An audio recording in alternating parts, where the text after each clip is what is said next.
I grew up in the Kingston Unitarian Fellowship.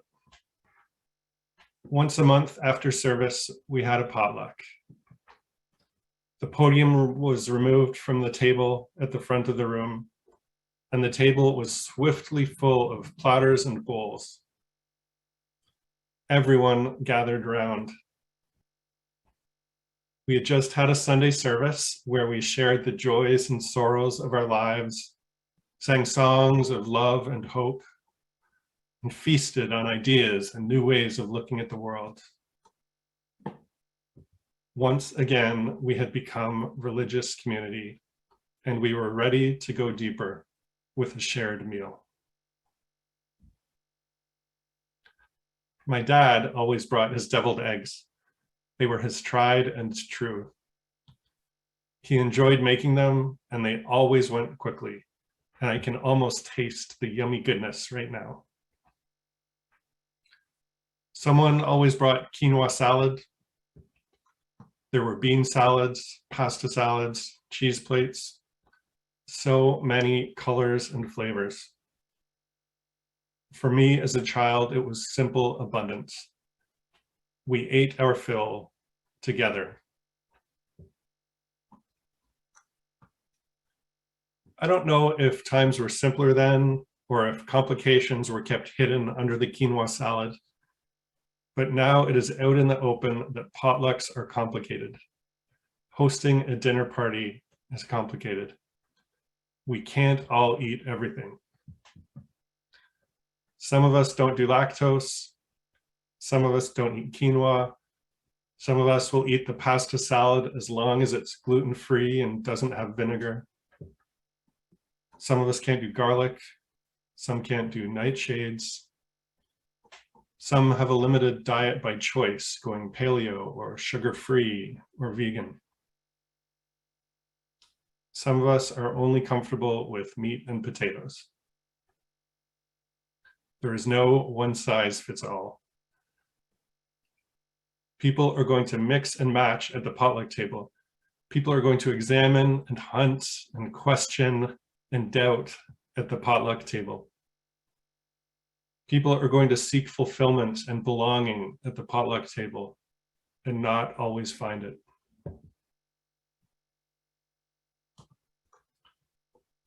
I think that Unitarian Universalism is a potluck religion. From our many and varied paths, we come together to create one shared experience, all bringing something. Perhaps you first came to our table because your previous church had an ingredient that didn't sit right with you. Maybe there was a little too much small-mindedness in the doctrine.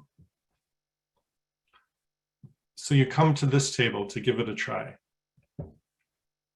Perhaps you come to this table because there is something in you, an ingredient in who you are, that is too often not welcome in the places you go.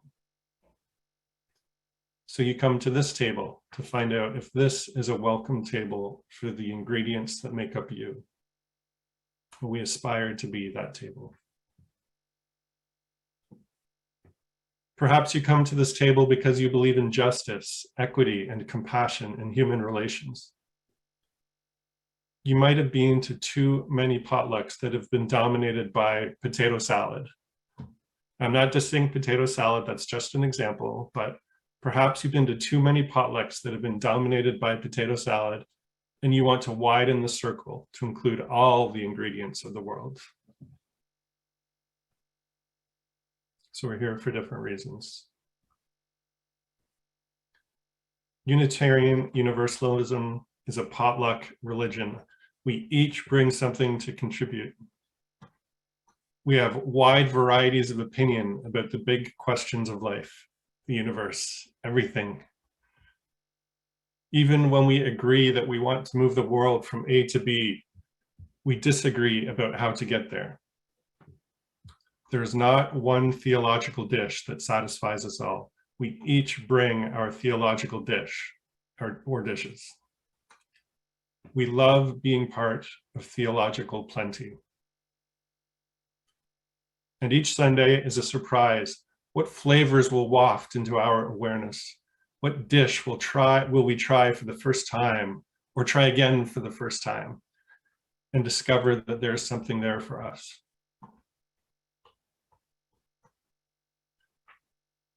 Unitarian Universalism is a potluck religion, but it is not an anything goes religion. Can't just bring anything. Our mutuality, our way of being together, our way of creating potlucks together is grounded in justice, is grounded in equity, is grounded in compassion. We agree that we believe in equity, even as we disagree about what equity looks like. We agree that we believe in equity, even as we might be focused on different inequities in the world. And we try so hard to intersectionally bring them all together. We agree that we believe in equity, even as each of our views on equity might change depending on the context. So we bring different views on equity to the potluck table, and then we do the work of equity. When I worked at a retreat center, we did the work of equity. We hosted groups of 20 to 100 people, and we wanted to be fair about how we fed people. We didn't always get it right, and I don't have any answers for you today, but I can offer a framework for working with the topic of equity. Food can be a charged topic. It affects your mood and your health. So using food to talk about equity can add some sizzle to the discussion. So there were 4 things that we did at this retreat center in the name of equity. Number 1, we labeled the food. Labeling the food shows that you care about people's sensitivities enough to give them a heads up. This contains garlic, that contains dairy. Labeling shows that you are aware that some people need this information in order to participate. Labeling the food also provides you with information and awareness. You might notice while labeling that all of the desserts contain dairy. So labeling can help you to see patterns, help you to see that in some way the circle isn't very wide.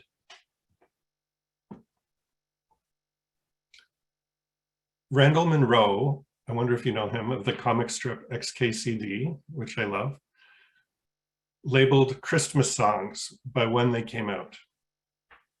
He created a chart showing which decade each Christmas song came out. And he chose the 20 most popular Christmas songs by airplay in the 2000s decade. So of those 20 songs, only one came out in the 1930s, Santa Claus is Coming to Town. In the 1940s, there was Rudolph the Red-Nosed Reindeer, Winter Wonderland, Chestnuts Roasting on an Open Fire, Let It Snow, Have Yourself a Merry Little Christmas, and 2 others. In the 1950s, there was Rockin' Around the Christmas Tree, Jingle Bell Rock, Blue Christmas, Little Drummer Boy, I Saw Mommy Kissing Santa Claus, Silver Bells, and 3 others. In the 1960s, there was only Holly Jolly Christmas and It's the Most Wonderful Time of the Year. And in the 1970s, there was only Feliz Navidad.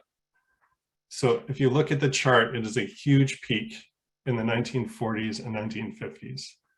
That is when today's most played Christmas songs came out.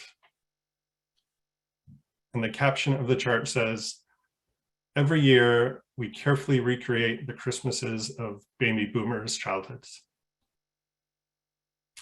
So if you are a baby boomer, at Christmas we sing songs from your childhood. You might have thought that some of these songs were timeless, and some of them are, but these songs were made for you. And I know now Christmas isn't about you, maybe it's about the grandkids. And I love those songs too, but labeling the songs helped us to see that maybe what you thought was normal for everyone was actually made for you. Labeling songs or food helps us to see beyond what we think is normal. Labeling vegetarian dishes on a menu helps us to see if there are enough vegetarian dishes. Labeling the references in my sermons helps me to see if I'm drawing from a wide variety of races, genders, ages, beliefs, etc. Sometimes we try so hard not to label people. We try to see each other as fellow humans. And yes, let's see our common humanity. But if we only see our common humanity, we miss out on patterns that show how wide the circle actually is. The lasagna says, "Don't label me as Italian food. I'm just food." Yes, and the spaghetti is just food, and the pizza is just food, and the ossobuco alla milanese is just food.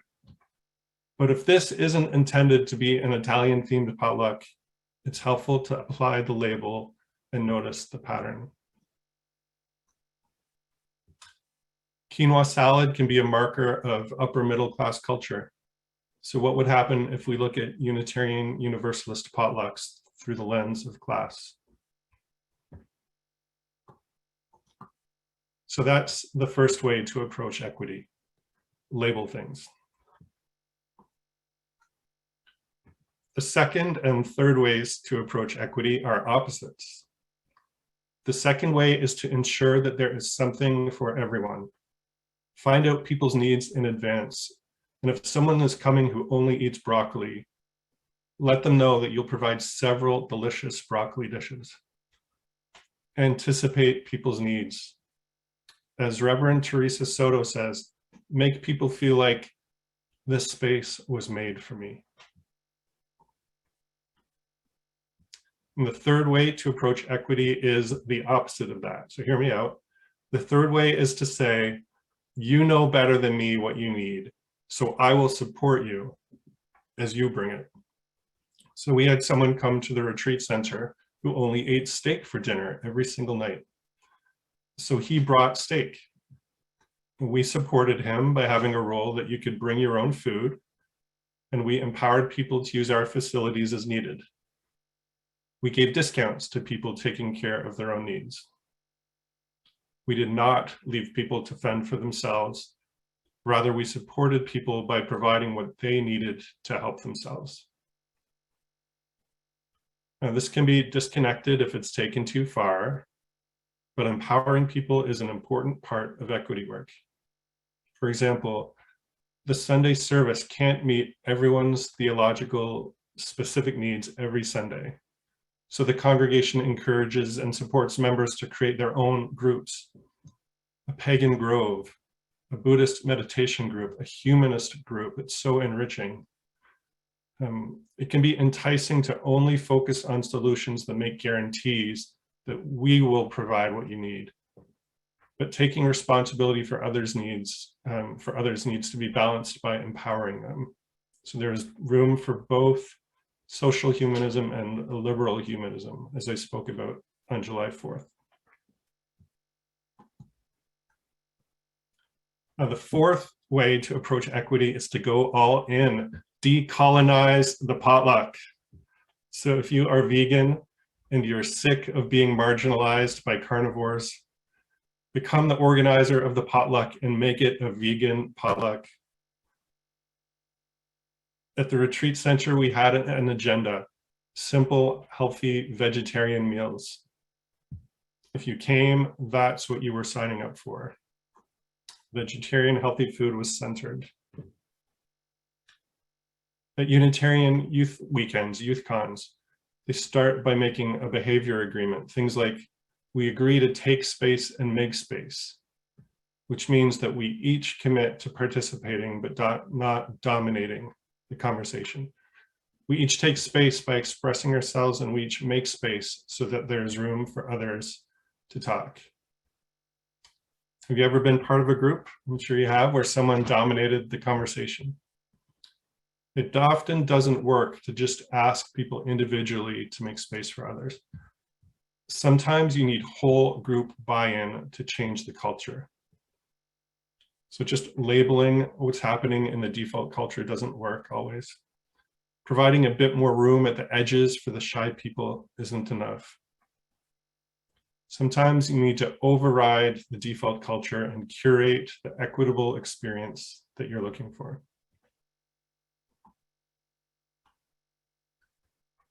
Now, there is a shadow side to each of these approaches to equity. Labeling things can stir divisions. Empowering people can look like abandoning them. Taking over an event to curate it can attract people who want to wield that power of the curator. So there is no simple button to push to create equity. I do not have the answers that we crave. Reverend Natalie Fenimore says, develop a culture of practice, not a culture of perfection where you get equity right every time, because you won't. A culture of practice means that today you try an approach to equity, see how it goes, reflect on it, and then tomorrow try again. I can tell you this, if there is no room for you at the potluck, I would rather share a meal with you than join the potluck. If there is no room for you at the potluck, we will create an even better potluck. If there is no room for you at the potluck, we will organize with everyone whose heart is in this game to make room for you and everybody at the potluck, to make the potluck a potluck that was made for you. We are dedicated, we are learning, we are changing. May we continue the practice of equity.